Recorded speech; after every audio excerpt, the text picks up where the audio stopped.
berubah. Kami bertetangga, bersahabat, berkawan. Masih ingat terbayang di benak saya Pak Manurung, orang Batak Kristen yang datang ke kampung kami mengambil nira. Kami meminum nira, mereka merubah nira itu menjadi tuak, minum khas mereka. Lalu kemudian kalau orang kami memanen padi, padi itu dibawa ke kilang padi. Kilang padi itu biasanya ada di tempat suku Batak Kristen. Begitulah interaksi sosial kami. Karena memang diajarkan, wala ana abidum ma'abattum, aku tak menyembah Tuhan yang kau sembah, wala antum abiduna ma'abud, kamu pun tidak menyembah yang kami sembah, lakum dinukum waliyadin. Agamamu untukmu, agamaku untukku. Adapun untuk kemanusiaan, sosial, maka kita hidup bertetangga bersama. Saya hanya sampai kelas 2 SD saja di kampung itu. Setelah itu saya pun pindah ke ibu kota kabupaten. Di sana saya masuk SD.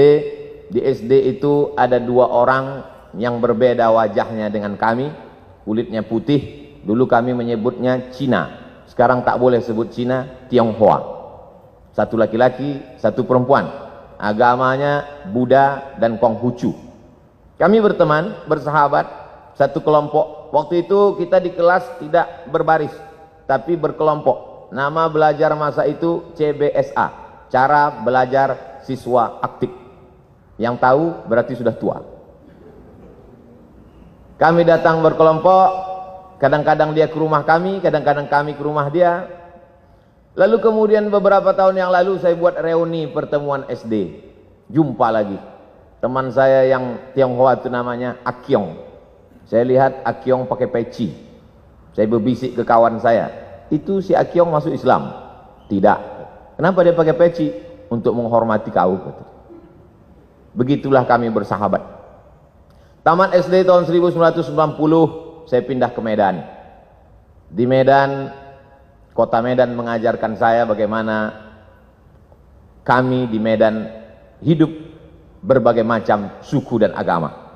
Di Medan ada satu kampung namanya Kampung Keling. Dulu menyebut Kampung Keling biasa, sekarang tak boleh lagi. Karena Keling itu identik dengan orang yang hitam selalu dipanggil Keling. Jadi kalau ada orang kulit hitam, keling kali kau, kata dia. Maka dirubahlah kampung itu sekarang namanya Kampung Madras, untuk mengambil nama salah satu kota di India. Kita tahu orang-orang saudara kita dari India datang ke Sumatera ketika masa penjajahan Belanda.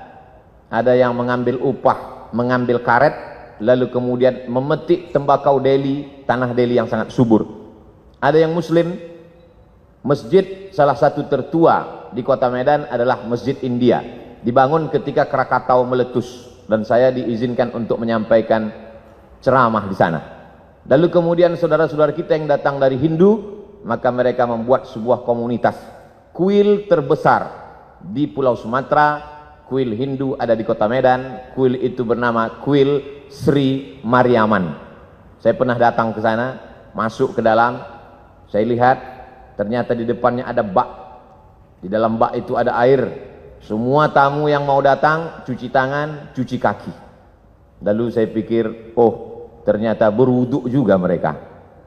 Lalu kemudian ada tulisan besar, bagi yang bercelana ponggol, bercelana pendek, bercelana sempit, berbaju pendek, dilarang masuk ke kuil Sri Mariaman, karena ini tempat suci. Lalu saya foto baliho itu, saya share di Facebook dan Instagram, lalu saya komen di bawah. Pernahkah kita membuat tulisan seperti ini di masjid-masjid kita, supaya orang tidak lari pagi, tidak menghormati tempat suci? Ada kebaikan-kebaikan yang disebarkan. Lalu kemudian ada seorang Tionghoa ingin membangun masjid. Tanahnya tanah punya orang Muslim. Kita tahu masa itu Medan dipimpin oleh seorang sultan, sultan kerajaan Melayu Delhi. Tanahnya milik sultan, tapi ini orang mau bangun masjid. Akhirnya dibangunlah masjid. Maka kalau di beberapa tempat nama masjid itu Masjid At-Taqwa, ada masjid itu namanya Masjid Al-Ikhlas, tapi masjid ini namanya unik, namanya Masjid Chong Api. Chong Api adalah nama orang Tionghoa yang membangun masjid itu dan berdiri sampai hari ini. Kalau kita pergi ke daerah pecinan, maka kita akan melihat rumah Chong Api, dan kita bisa berkunjung ke Masjid Chong Api yang merupakan salah satu objek wisata religi. Lebih kurang 5 tahun saya tinggal di Medan. Setelah itu saya pun melanjutkan pendidikan saya ke Mesir pada tahun 1998. Di Mesir saya menyewa rumah. Saya tidak tinggal di asrama. Kami tinggal di model rumah flat. Di atas rumah, di bawah rumah. Rumah di bawah ada 3 kamar. Saya tinggal di rumah bawah. Di atas rumah Sohibul Bait yang punya rumah. Setiap bulan sayalah yang naik ke atas membayar sewa rumah. Nama tuan rumah kami itu Baba Yosef Hanna. Agamanya Kristen Ortodok Koptik. Lebih kurang 3 tahun saya tinggal di rumah itu. Kenapa Ustadz bertahan di rumah itu? Karena itulah rumah yang paling murah. Suatu ketika Baba Yosef Hanna mengeluh kepada saya. Ya Beni, dia pakai bahasa Arab juga.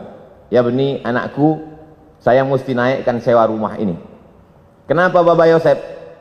Karena aku kena musab bi saratan. Saratan cancer, kena kanker.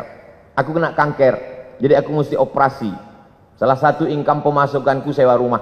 Jadi sewa rumah ini mesti kunaikkan.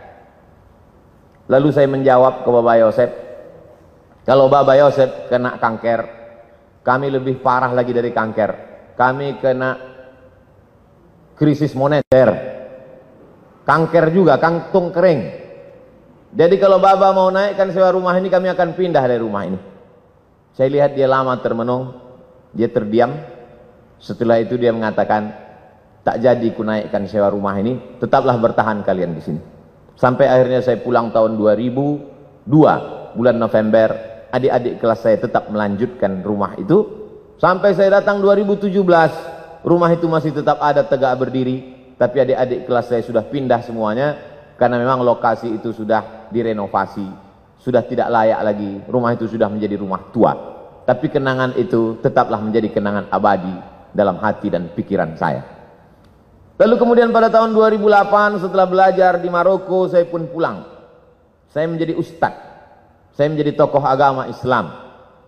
Tetangga-tetangga, sahabat-sahabat SD saya tetap menganggap saya sebagai Abdul Somad yang dulu. Sampai akhirnya datang suatu undangan ceramah. Saya simpan dalam screenshot. Sampai hari ini saya simpan. WA dari Pak Dedi di lapangan Kostrad. Dia tentara di Jakarta. Ustadz Abdul Somad, saya mau mengundang Anda ceramah di lapangan Kostrad. Waktu itu belum COVID lagi. Saya tanya, Pak Dedi dapat nomor saya dari mana? Dapat dari tetanggamu yang Kristen Protestan. Dia termasuk jemaat HKBP, Huria Kristen Batak Protestan. Marganya Panjaitan. Masih kenal? Oh kenal. Dia tetangga dekat rumah saya dulu waktu sekolah. Dari nomor dialah aku dapat jadwal ceramah ini. Biasanya kalau ada orang mengundang saya dari satu kota, saya beri ke koordinator kota itu. Kalau dia Jakarta, saya beri ke koordinator UAS, Ustadz Abdul Somad DKI Jakarta, Jabodetabek. Kalau dia datang dari Sumatera Utara, saya kasih ke koordinator. Tapi ini langsung ke saya. Saya bilang, insya Allah saya akan datang. Lalu kata Pak Dedi, katanya mengundang Ustadz Somad susah, payah, menunggu sekian lama. Kenapa bisa langsung dapat? Kalau kalian mau cepat dapat, undanglah melalui tetanggaku yang Kristen itu.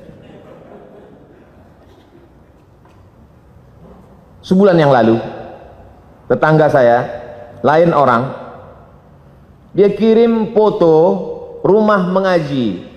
Dindingnya belum disemen, atapnya tidak pakai dek. Anak-anak belajar Quran di lantai. Adinda Abdul Somad, itu tempat mengaji itu adalah rumah si Joni. Tepatnya di depan rumah si Hot Maharahap. Aku mohon kau dukunglah tempat mengaji ini. Padahal dia Kristen. Dia ingin supaya tempat mengaji itu saya support. Akhirnya saya hubungilah tim Yayasan Wakaf Hajah Rohana. Setelah mak saya meninggal, saya buat program kemanusiaan untuk memberi makan fakir miskin. Namanya Yayasan Wakaf Hajah Rohana. Saya minta supaya tim mensurvei tempat itu. Akhirnya tempat itu disurvei, berapa lantai yang perlu diperbaiki, berapa harga semen untuk menutup dinding, berapa tikar plastik dan meja, berapa lampu yang mesti diganti dan lain sebagainya. Akhirnya guru-guru mengaji mengucapkan terima kasih. Terima kasih Ustadz. Dari mana Ustadz dapat info dari kami? Dari tetanggaku yang dulu masa kecil sahabatku, rupanya dia tak sampai hati kali melihat kalian mengaji di lantai. Akhirnya dia WA saya dan hari ini tetap terjalin.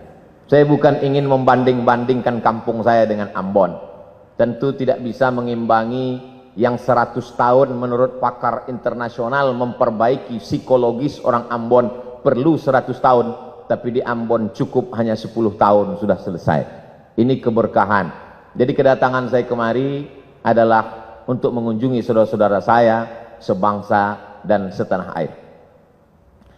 Adapun ceramah saya di masjid, di kantor, semuanya direkam melalui kamera. Dan kalau signal di hotel, di masjid itu kuat, memang biasanya di streamingkan. Pak Ricardo, Pak Pendeta Ricardo, Bapak Perwakilan Uskup, dari tokoh lintas agama Hindu, Parisada Hindu Dharma Indonesia, maka semua ceramah saya itu di streamingkan. Begitu juga dengan yang nanti malam insya Allah. Sampaikan kepada jemaat, sampaikan kepada umat.